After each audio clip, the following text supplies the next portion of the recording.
Meninas, tudo bem com vocês? O meu nome é Aline e mais uma vez você está no canal Aline Sincera. Hoje com a história da minha vida, parte 4. Se você não quer perder nada desse vídeo, já deixa bastante like, que ajuda muito no crescimento do canal. Se inscreva no canal, se você não é inscrito, vem fazer parte do canal e da família.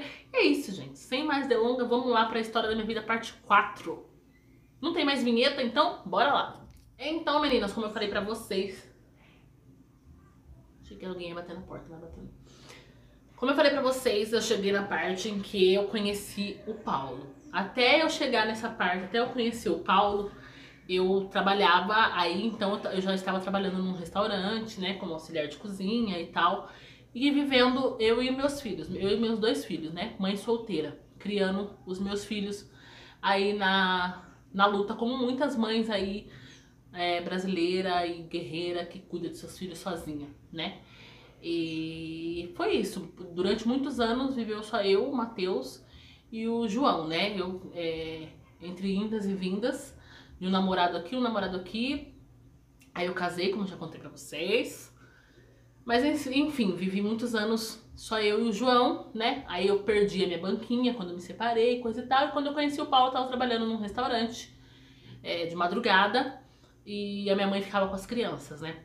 Dia minha mãe ficava com as crianças, dias o João ia pra casa dos avós. E assim a gente ia alternando. Por fim, conheci o Paulo. Vamos no foco. Conheci o Paulo, né? Como eu falei pra vocês no outro vídeo, a gente se conheceu numa casa noturna, no carnaval.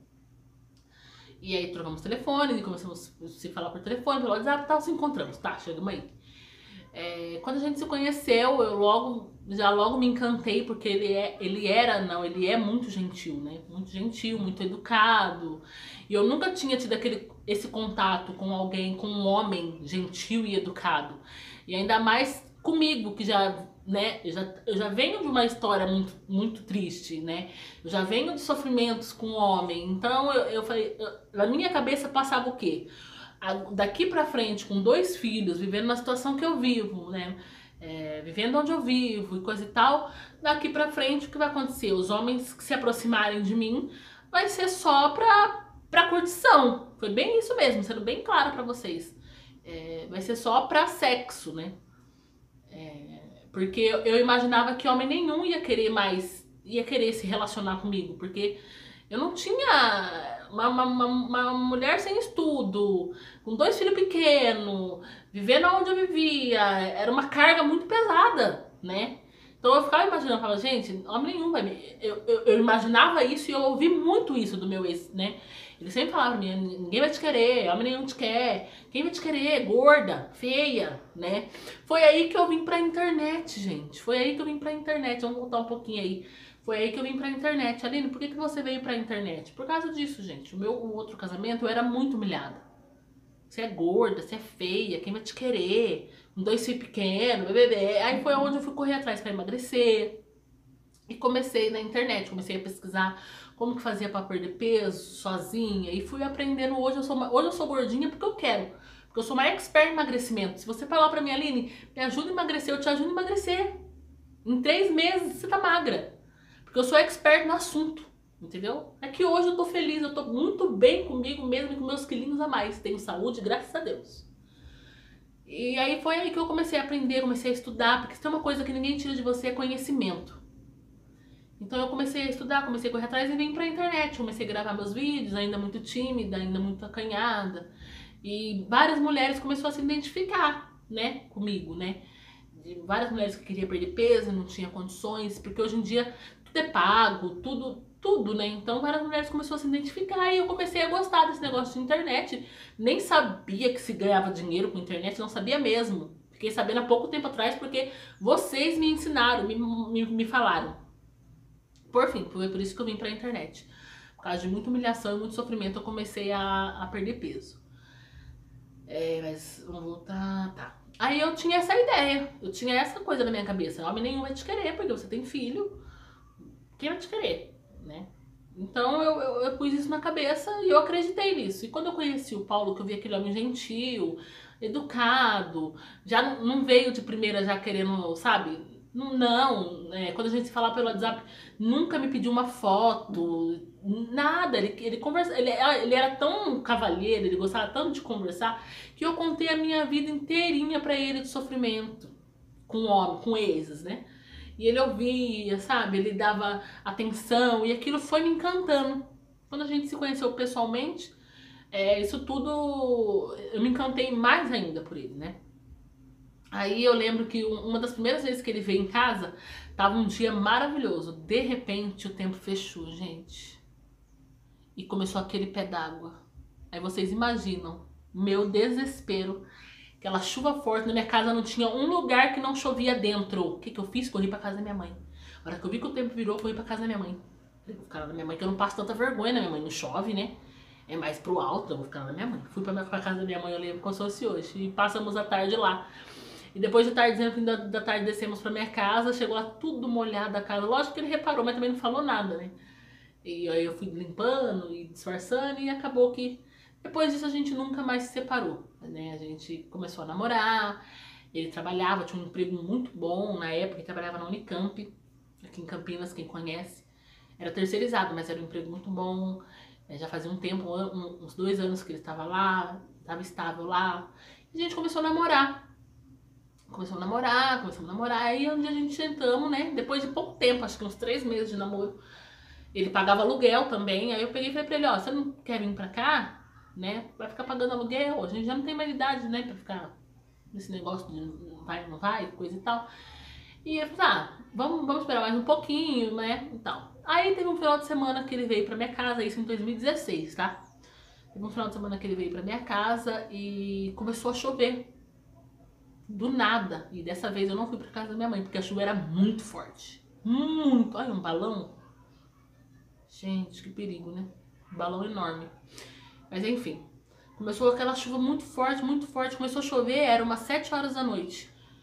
Aquela chuva forte. Aí eu peguei e falei pra ele, falei assim, olha, aqui dá alagamento e tal. E ele trouxe uma mala de roupa, porque ele ia passar uma semana em casa, né? Então ele trouxe o uniforme da empresa, do serviço, ele trouxe um monte de roupa, né, documento dele, que andava e tal. E eu falei pra ele, aí meus irmãos veio, me ajudou a erguer os móveis, e ele também me ajudou, só que ele não tava entendendo aquilo era um mundo muito novo pra ele. Ele tava muito assustado, eu olhava pra cara dele e via que ele tava assustado. Aí minha mãe até brincava, aí Line, se aí não volta mais, porque foi uma enchente muito feia. Tem um vídeo aqui no canal que eu conto sobre essa enchente de 2016, mas eu vou dar uma resumida aqui pra vocês. Foi uma enchente muito feia, mas muito feia, muito feia. Já passei por várias, mas essa foi muito feia. A chuva começou às 7 horas da noite, quando era 7h30, o bairro onde eu morava, a rua onde eu morava estava alagada.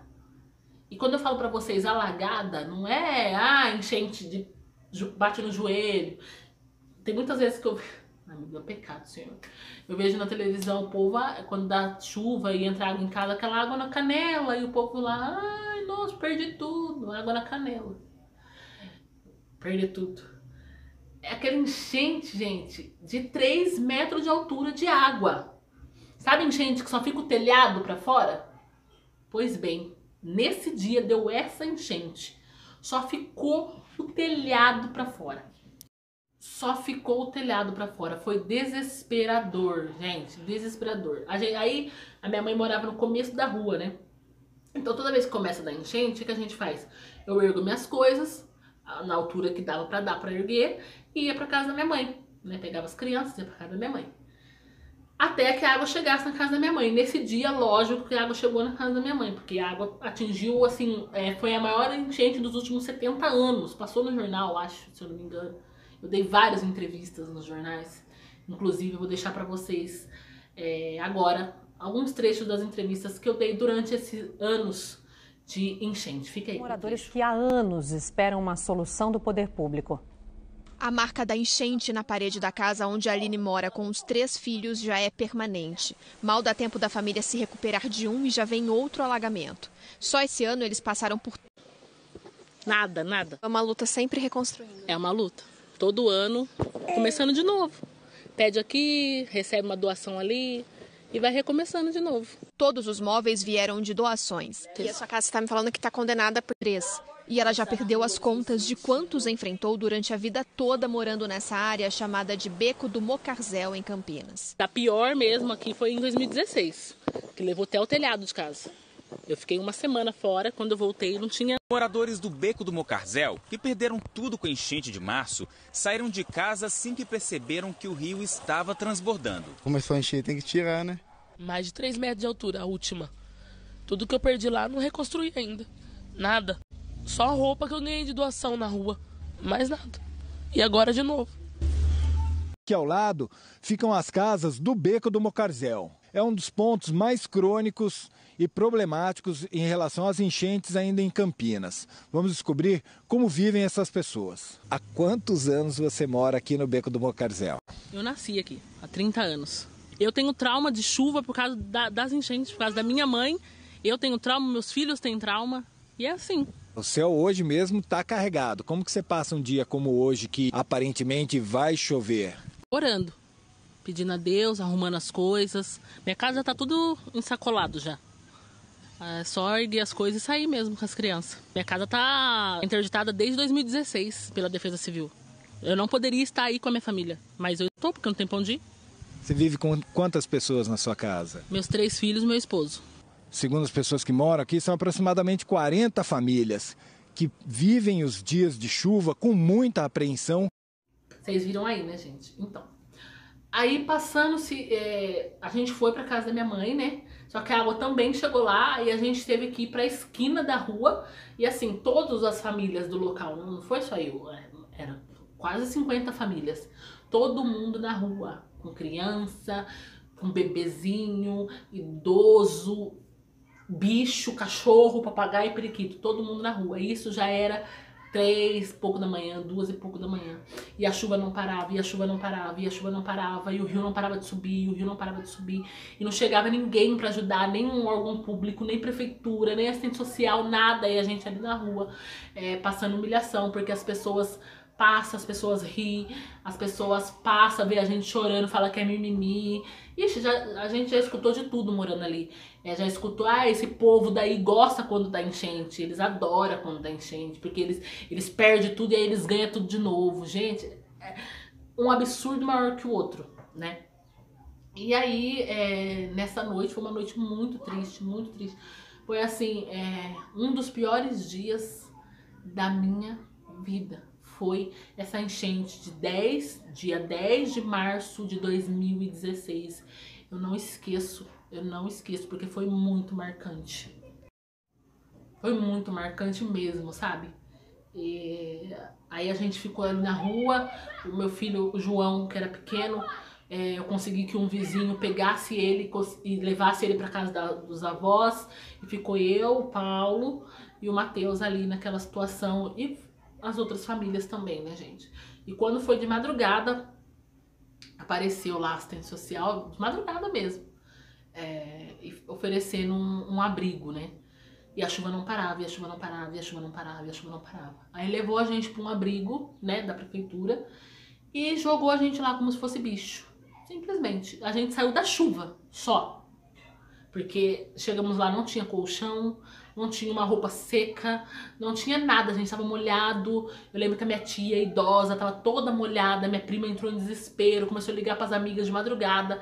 Aí foi algumas amigas dela levar roupa pra mãe dela e pra filhinha dela pequena.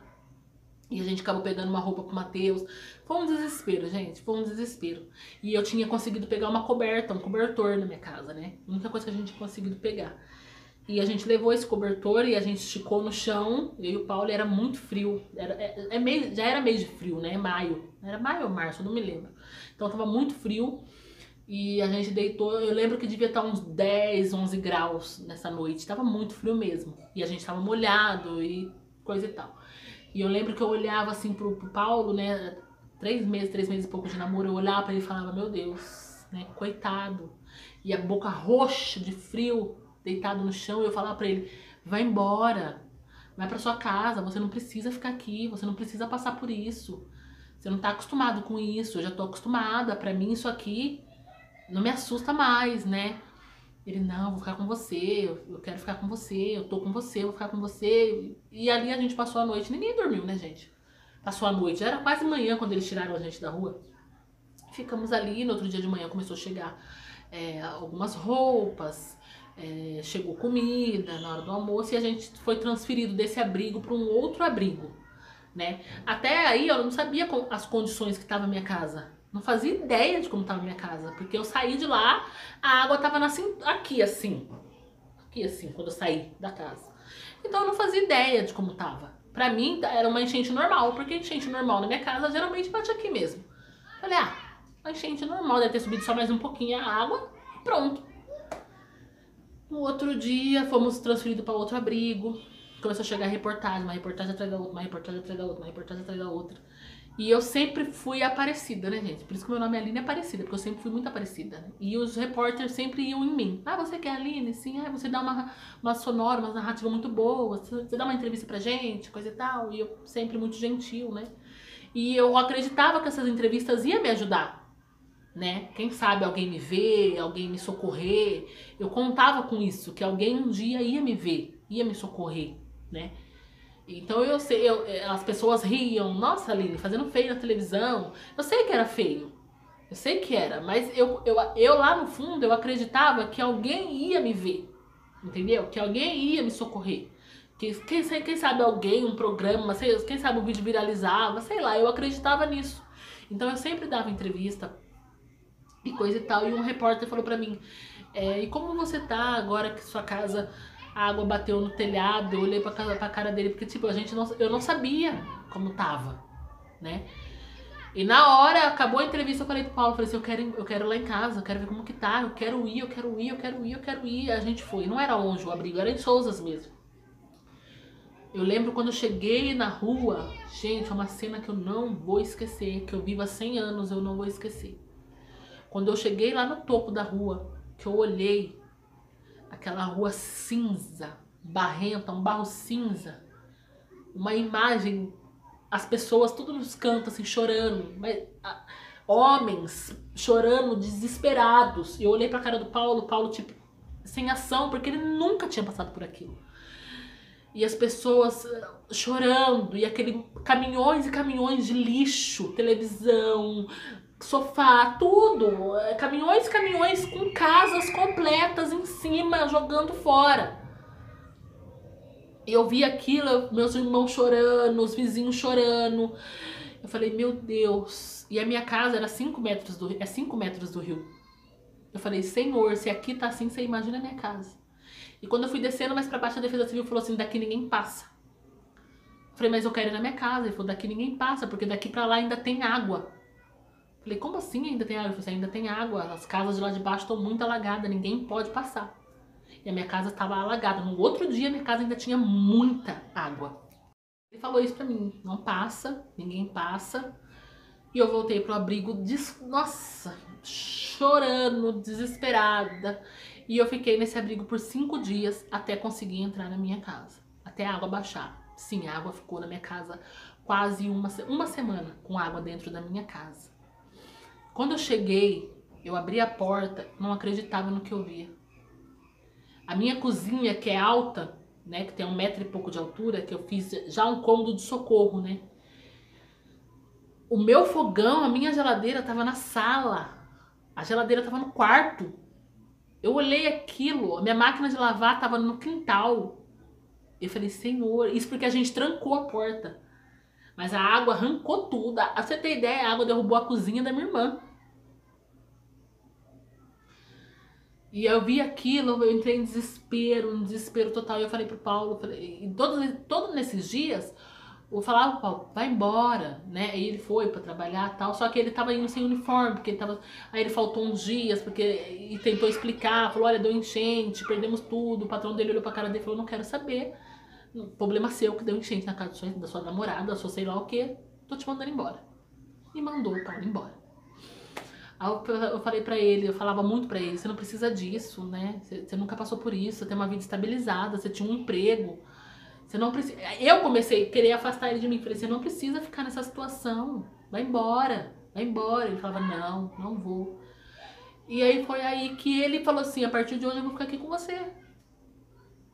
Contradizendo tudo que as pessoas estavam falando. Esse não volta mais. Ele falou, a partir de hoje eu vou ficar aqui com você. E foi assim que ele fez. Ele perdeu toda a roupa dele que tava em casa. Gente, foi muito triste. Foi muito triste. Eu lembro que eu tinha um dinheirinho pra comprar as coisas pra casa. E eu guardei. Eu falei, como aqui não alcança? Ah, não vou guardar aqui. Eu perdi tudo. A gente só ficou com a roupa do corpo. Só com a roupa do corpo. Por fim, passou-se os dias. Foi aquele pessoal do Reeducando, né? Esses presidiários que ficam pra rua. E começaram a limpar. A prefeitura mandou eles lá na minha casa. Gente, era tanto lixo, tanto barro, que o barro chegava no joelho. Eles puxavam com a enxada o barro de dentro da minha casa. Aí teve um presidiário que ele falou assim, ele olhou pra mim, ele falou assim pra mim, você é casada? Eu falei, não. Ele falou assim, o dia que você casar, você vai saber que esse cara é homem se ele te tirar daqui. Juro por Deus, ele falou isso pra mim. Você vai saber que esse cara é homem se ele tirar você dessa situação que você vive. Porque se ele vir pra cá, não é. Isso não é vida. Ele falou pra mim. Isso é desumano. De todas as casas, a sua. Foi muito triste. Por fim, o Paulo continuou lá comigo. Aí a Defesa Civil interditou a minha casa. Falou, olha, a casa não tem mais condições de moradia, vai cair. Você vai ter que sair. Pra onde? Vai ter que procurar a casa de um parente, vai ter que dar um jeito. Você vai ter que sair. Eu falei, não, não saio. Se não for pra um lugar que é meu, eu não vou sair, eu não vou ficar na casa, não vou permitir. E assinei um termo de responsabilidade, falei, não vou sair. Porque eu não tinha pra onde ir, não é assim. E ali eu fiquei. E o Paulo acabou ficando. Aí passou-se o tempo. O Paulo nunca se adaptou lá, gente. Nunca. Nunca. Nunca. A gente ficou lá 5 anos. Ele nunca fez amizade. Lógico que ele conhecia as pessoas, falava oi, brincava, mas ele nunca fez amizade, sabe? Ele não se adaptou. Ele falava pra mim, amor, não gosto daqui, eu tô aqui por causa de você, não gosto daqui. Eu falava, Paulo. E eu sempre tive muito medo. O medo, gente, é uma coisa que te aprisiona. Se tem uma coisa que te aprisiona, que aprisiona o ser humano, é o medo. O medo é a coisa mais terrível do mundo, é o medo. O medo não te deixa fazer nada, o medo te aprisiona. E eu sempre falava, ele sempre falava, vambora, Aline, daqui. Eu falava, não, se não der certo, passar fome, ficar com as crianças, sabe? Passava tudo isso na minha cabeça. Vamos embora daqui, vamos embora daqui, vamos embora daqui. Eu falava, não. E aí, parte 5. Aí eu entro nessa fase. Então é isso, gente. Parte 4 acaba por aqui, porque tá acabando meu tempo aqui, que meu celular, eu tenho que vender minha alma pro celular pra ele me dar tempo pra me gravar pra vocês. Então, até o próximo vídeo, parte 4, história da minha vida. Se você gostou, não esquece, se inscreva no canal. Um beijo, um abraço, um cheiro, um amasso e tchau!